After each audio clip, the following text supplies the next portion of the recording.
The reason why waiting on God is difficult is because the weight of our life is too heavy. All right. Usually the waiting is to get the weight off. Like waiting reveals. Waiting reveals. The Bible says, count it all joy when you go through various trials, knowing this, that the testing of your faith produces what? Patience. And it says, let patience have its perfect work or its full effect, that you may be perfect, complete, and lacking in nothing. The goal, God's goal for you as a believer is for you to be whole, for you to be complete, and for you to lack nothing, to be aware that you lack nothing in him. Completely dependent on him. Interdependent, what I mean. Understanding your responsibility and understanding God's responsibility. The reason why waiting is so difficult is because things are being revealed to us. Waiting is difficult because things are coming to the surface. Patience is having its perfect work on you. It is purifying you. It's getting things to the surface to get up off of you, right? And so waiting is that difficult. And some things do take years. Some things take years because that's just the process of life. God, listen, 3 years that it took to wait for something is far less than the 30 years that you're going to have to deal with it. Like I'm glad I had to wait how many every years to meet my wife. I had to wait that period of time. I had to learn a lot during that period of time. If I endeavored to hold her for 40, 50 years, the waiting period is nowhere close to the holding period. And so the more you begin to understand what comes with whatever you're waiting on, what I would do is, my friend, I would get a sheet of paper and write down exactly what you're waiting on God for.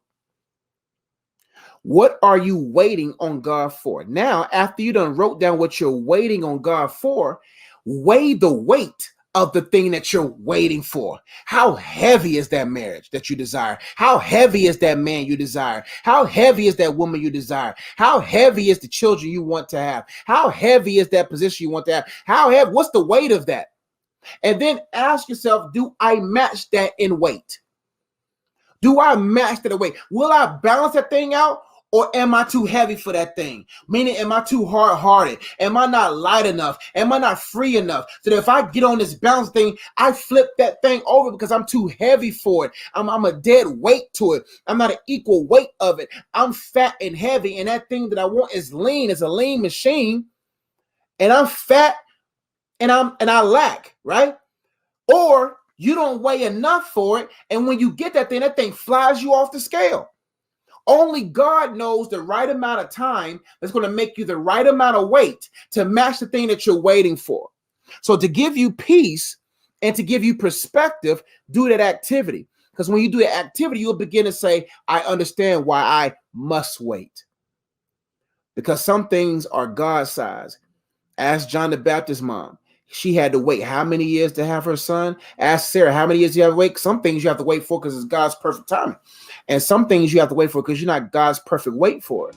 Hope to help. Thank you so much for watching this video. I really hope you enjoyed it. And if you want to engage more content, make sure you check out the videos over here. If you want to learn more about the books that I've written or the cards that I've created or ways that you can support and engage with what I do online, make sure you check out the links in the description box below. And if you've been watching this far, you haven't subscribed already, go ahead and subscribe, hit that bell, and make sure you leave a comment. I would love to read it and would love to engage and be your coach online. I'll see you on the next video. Peace.